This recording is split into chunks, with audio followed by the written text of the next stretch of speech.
Hey guys, this is Anna Gandrabura, your English and effective communication coach. Are you ready for another portion of useful knowledge? Because I'm so ready to share with you. I'd like to remind you that at English for IT, we teach English based on real life scenarios from the tech industry.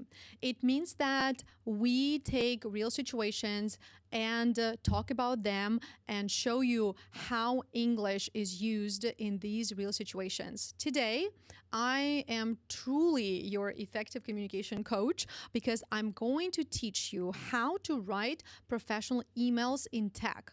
And the way I'm going to do it, I'm going to take an email that I received in real life, and I'm going to talk about this email. I'm going to show you how this email is written and why it is written in this way. This email was written by a native English speaker, an American, and you will see for yourself how Americans write emails. At the same time, you will learn useful phrases, new words, and you will also understand how to use certain grammar when writing emails. Okay, so here's our email from Monica. So here's a backstory.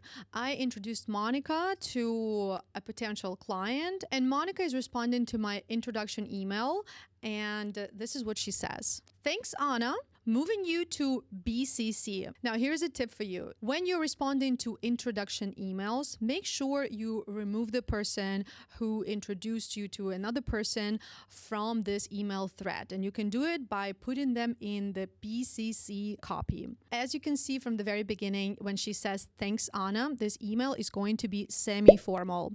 And the reason why it is semi-formal is because Monica is a young professional. She is Gen Z in her 20s, and this is a style of communication of young professionals. Also, she works in Web3.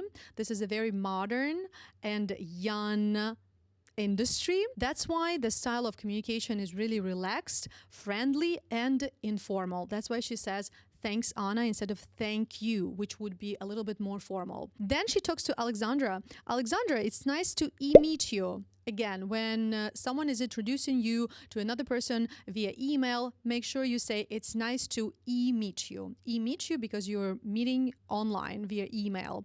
Then she says, I love how you guys are expanding talent opportunities. Now, this is very informal, right? I love how you guys. So she's using guys, which is like more common for conversational English, but she puts this in an email again because she chooses a very informal style of communication. Once again, it's Gen Z style. Also, she says, I love, which is a little bit of an exaggeration, and it means I like something very much. Then she says, I haven't seen much of that, and I'm excited to hop on a call with you. I haven't seen present perfect, right? I haven't seen much of that. The reason why we use present perfect here is because I haven't seen, we don't say when, right? It's just like in my life, in my experience, in my life, I have never seen it, right? So I haven't seen, in other words, I have never seen something. And then she says, I'm excited. Again, she is exaggerating. She is showing how passionate she is. It's very common for native English speakers. So if you want to sound like a native English speaker, say, I love instead of I like. I'm excited instead of I want to do something. So I'm excited to hop on a call with you. Now, hop on a call means to join a call. It's another way of saying to schedule a call. We have several ways of saying to hop on a call. To hop on a call, to schedule a call, to join a call, to set up a call. Now, which of these four expressions are you going to use? Let me know in the comments which one is your favorite, or which one are you going to use next time you need to set up a call. And my favorite phrase that you need to memorize: do you have any availability this week? Do you have any availability this week? In other words, when can we meet? But you don't say when can we meet if you want to schedule a call with someone, because it's a little bit too direct and maybe a little bit pushy. Instead, you want to say, what's your availability next week? You want to ask them first what time and day is convenient for them, and then say that you want to meet. Next, Monica says, I attached a deck with our community and overview and dinner series. I attached. Again, we can see that this is an informal style of emailing, because if it was formal, then she would have said attached is a deck. So you see the difference. The difference between formal and informal style of writing is that when you talk about who did something, I, active voice, right? When you use active voice, I attached, I did something. This is informal or semi-formal. But if you avoid using active voice, if you use passive voice, and passive voice is when you don't say who did something or who does something. Instead, you just focus on the action. For example, attached is the deck, right? So here you don't say who attached, but you just talk about the action. Attached is the deck would be formal.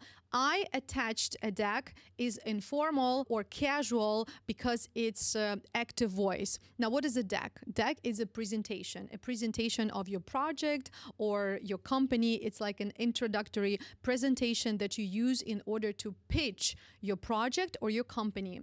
To pitch means to present, right? To present in a selling way. So I attached a deck.